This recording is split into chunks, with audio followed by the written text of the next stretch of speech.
taraktu fikum amrayni lan tadillu ma in tamassaktum bihima kitaballahi wa sunnata rasulih. Aku tinggalkan di tengah kamu dua perkara. Selama kamu semua berpegang teguh kepada keduanya, maka kamu tidak akan tersesat selamanya, yaitu kitabullah dan sunnah rasulnya. Nah, udah selesai. Wajib berpegang teguh kepada Al-Quran dan sunnah atau Quran dan hadis. Dua itu pegangan umat Islam garis besarnya. Belakangan, dan sebenarnya sudah lama, saya sempat menyaksikan sebuah video, ya, yang seakan-akan menafikan kewajiban berpegang teguh pada as-sunnah. Karena apa? Ada hadis yang redaksinya sama dengan yang tadi, tapi ujungnya berbeda. Taraktu fikum ma in tamassaktum bihi lan tadillu abadan kitaballahi wa itrati ahla baiti. Aku tinggalkan di tengah kamu sesuatu yang jika kamu berpegang teguh kepadanya, kamu tidak akan tersesat selamanya, yaitu kitabullah dan itrahku, keluargaku. Yang benar ini. Bagaimana masalahnya? Baik, Allah. Saya sudah sering menyampaikan bahwa jaminan pasti selamat yang pernah diucapkan Rasulullah bukan cuma itu, tapi memang yang terus mengemuka cuma itu. Dan sampai hari ini hadis-hadis tadi digunakan alat untuk mengklaim dirinya yang benar. Kitab Allah wa sunnata rasulih dipegang oleh sekelompok umat Islam, mayoritas umat Islam berpegang teguh kepada Al-Quran dan sunnah. Karena berpegang pada sunnah, maka mereka menjadi ahlus sunnah.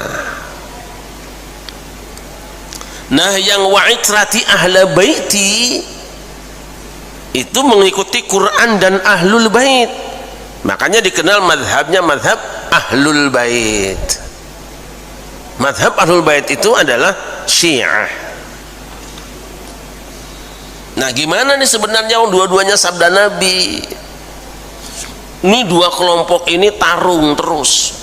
Yang ini bertahan dengan sunnahnya, yang ini bertahan dengan ahlul baitnya, tidak selesai-selesai. Nah, mari kita renungkan bareng-bareng, kita kaji bareng-bareng supaya rampungnya juga ayem. Kita ambil semuanya saja,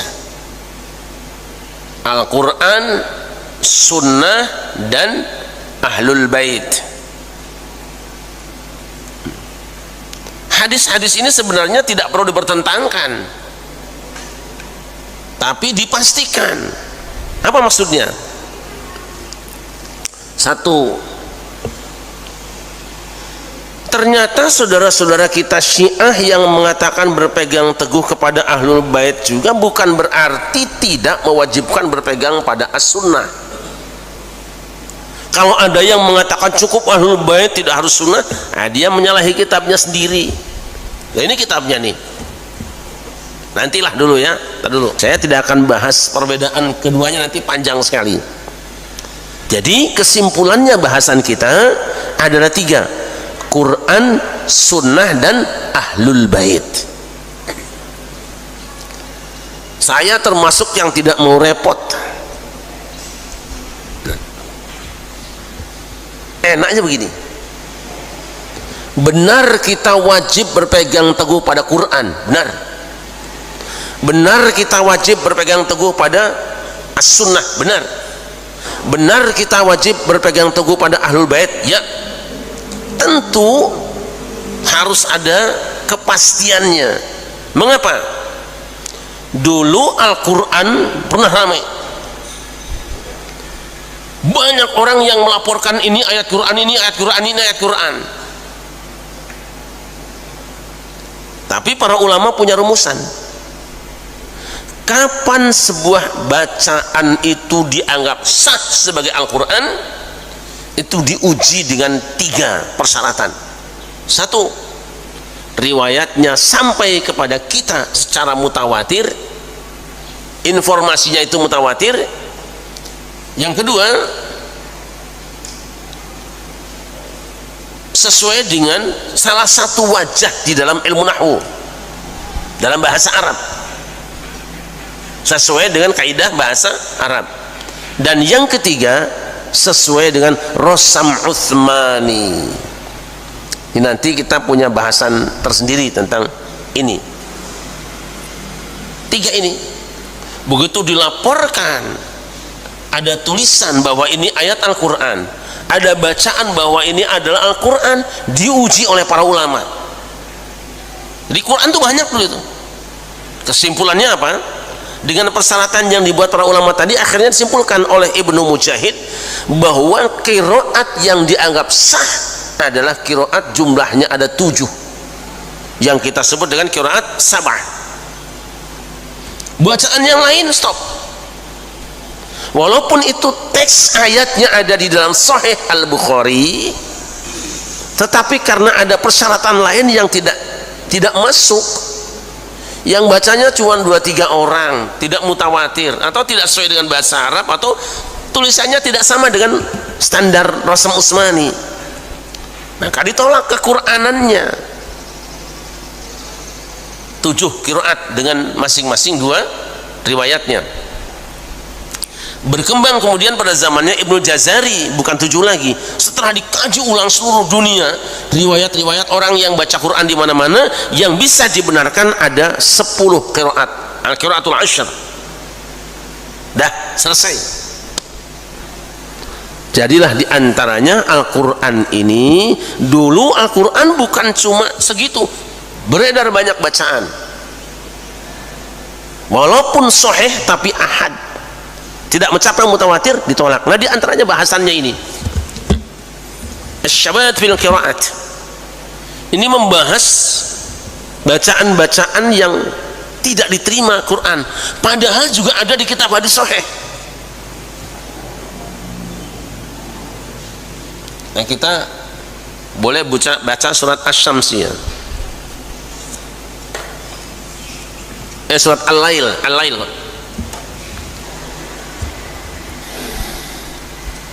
Wal-laili idza yaghsha, bukan terjemahnya ya. Bismillahirrahmanirrahim. Wal-laili idza yaghsha wan-nahari idza tajalla wa ma khalaqadz-dzakara wal-untha. Stop, dah cukup. Wa ma khalaqadz-dzakara wal-untha. Ada yang melaporkan bahwa Rasulullah bacanya enggak seperti itu, tapi bacanya wadzakari wal untha. Beda ya, hilang ma khalaqa. Jadi katanya Rasul bacanya wadzakari wal untha. Ini ada keterangannya di dalam kitab Sahih Al-Bukhari, sahih hadisnya,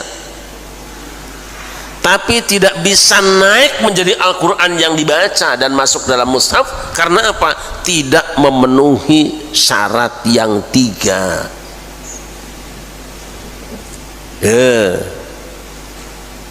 Jadi harus diuji dulu kebenarannya. Jadilah kita membaca salah satu di antara qiraat 7 yang kita ambil adalah riwayat Hafiz dari Imam Asim. Jadi jangan dianggap Quran ujuk-ujuk kayak gini saja sampai kita, anda diuji dulu. Inilah yang sesuai dengan zaman Rasulullah, yang pernah dibaca Rasulullah, tapi pernah muncul banyak sekali bacaan-bacaan. Untuk membahas itu aja segini tebalnya, ratusan bacaan. Itu Quran. Jadi alhamdulillah kita baca ini ndak usah teliti-teliti lagi lah, kita terima aja. Jadi Al-Quran yang kita baca, yang kita amalkan, yang kita sepakati, kita pegang teguh adalah Quran yang sudah diamankan, dipastikan benarnya, bukan yang masih bertaburan. Hadis, sunnah. Sunnah juga sama. Sunnah itu adalah ucapan Rasulullah, perbuatan Rasulullah, ketetapan Rasulullah, berkenaan dengan segala sesuatu dengan Rasulullah. Itu banyak laporan, tapi kita baru akan mengamalkan sunnah jika hadis atau sunnah itu sahihah, sahih. Nah, untuk sahih ada persyaratannya. Itu laporan tentang Nabi itu jutaan jumlahnya dulu, itu banyak sekali. Rasul bersabda, Rasul melakukan ini, Rasul melarang anu, ramai sekali. Termasuk hadis terong, siapa yang makan terong, ada itu. Tapi para ulama kan kemudian memastikan, harus dipastikan bahwa ini hadis itu sahih, benar-benar Rasul mengucapkannya. Dibuatlah metodenya, diteliti mulai rawinya, matannya, kemudian isnadnya, diteliti. Satu hadis itu dibaca, diteliti, ditelusuri semua. Kamu dengar dari siapa? Dari Ustadz Hamdi. Terus kamu dari siapa? Dari Haji Mahali. Diteliti. Setelah diteliti orang-orangnya, adil apa tidak, sikot apa tidak, kredibel apa tidak, pintar apa tidak, cerdas apa tidak. Karena kadang-kadang orang ada hafalannya campur aduk, kan? Selesai itu teksnya, apakah teksnya itu menyalahi Quran apa tidak? Apa teksnya itu cacat apa tidak? Dah, setelah diuji, diteliti, disimpulkan, oh ternyata ini menurut kriteria yang disepakati dan ditetapkan para ulama benar-benar hadis sahih. Mari kita fahami dan kita amalkan. Lu ternyata hadis ini palsu toh, maka hadis ini kita buang. Jadi berpegang teguh pada sunnah juga ada teknisnya apa? Pastikan bahwa sunnah itu memang benar. Kedua, yang ketiga sama, berpegang teguh kepada ahlul bait atau mengikuti ahlul bait, mahabbah ahlul bait. Umat Islam sepakat mencintai ahlul bait itu wajib, walaupun nanti berbeda siapa yang dimaksud dengan ahlul bait, tapi memang mayoritas berpendapat bahwa masih dikategorikan dzurriyyah ahlul bait adalah cucu Rasulullah dari Al Hasan dan Husain atau dari Ali bin Abi Thalib.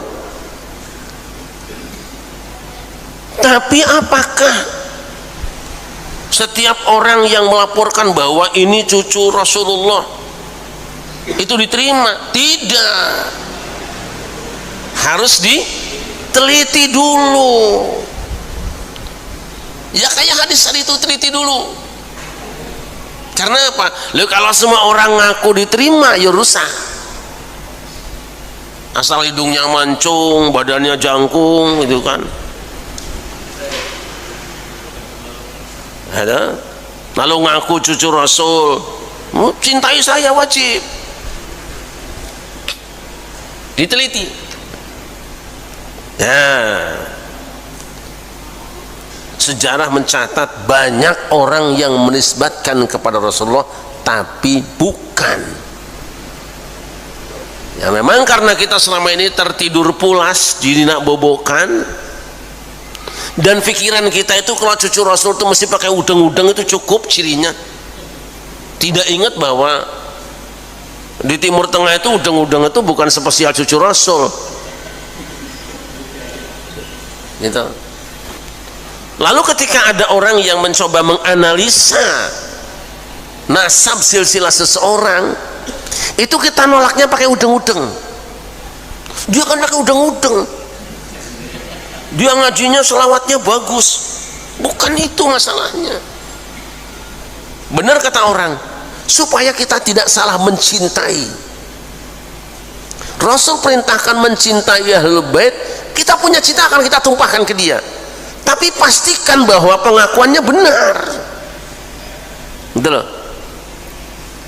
Nah, terus para ulama juga mengambil kriteria, ya, pastikan ketika ada pendapat bahwa ini adalah mazhab Ahlul Bait, kita teliti apakah benar seperti itu fikihnya Ahlul Bait. Kita teliti, tidak apa-apa, boleh. Penisbatan pendapat itu kepada Ahlul Bait benar apa tidak, itu penting. Nah, itu sebenarnya sebab kita tidak mau baca Quran tapi Quran palsu. Kita tidak mau mengamalkan hadis, hadis palsu. Pun kita tidak mau mencintai Ahlul Bait tapi Ahlul Bait, itu masalahnya. Yang tahu ini benar apa tidak ada ahlinya semua. Nah, kita orang awam nggak usah ikut campur lah. Nggak usah campur. Ada dewek-dewek ahli ini. Saya tidak percaya dengan ini, ya diskusi. Ya? Nggak mungkin lah masa firman Allah kayak gini, teklor ini. Diskusi kepada ahlinya. Hadis ini nggak mungkin dhaif, ini pasti sahih. Ini sisanya pasti benar. Ayo diskusi, debat terbuka kalau perlu. Seperti itu. Jadi jangan pertentangkan antara sunnah dengan Ahlul Bait. Tidak ada pertentangan. Ada memang persoalan. Indikator hadis itu sahih ada. Tanda-tanda hadis itu palsu ada. Pun tanda-tanda Ahlul Bait palsu ada. Maka para ulama mengatakan yang dimaksud dengan Ahlul Bait yang wajib diikuti adalah yang alimnya. Lah kalau sama yang bodoh mau ngaji apa? Mau sholat sama orang bodoh? Gitu. Yang mana? Yang baik akhlaknya dan mencontoh Rasulullah dalam kehidupannya. Wis. Ayo kita lihat Rasul pernah berdoa, Allahumma ij'al rizqa ali Muhammadin qutan. Allahumma ij'al rizqa ali Muhammadin qutan. Ya Allah, jadikanlah rezeki ali keluarga Muhammad itu hanya pas-pasan. Ada yang gitu sekarang?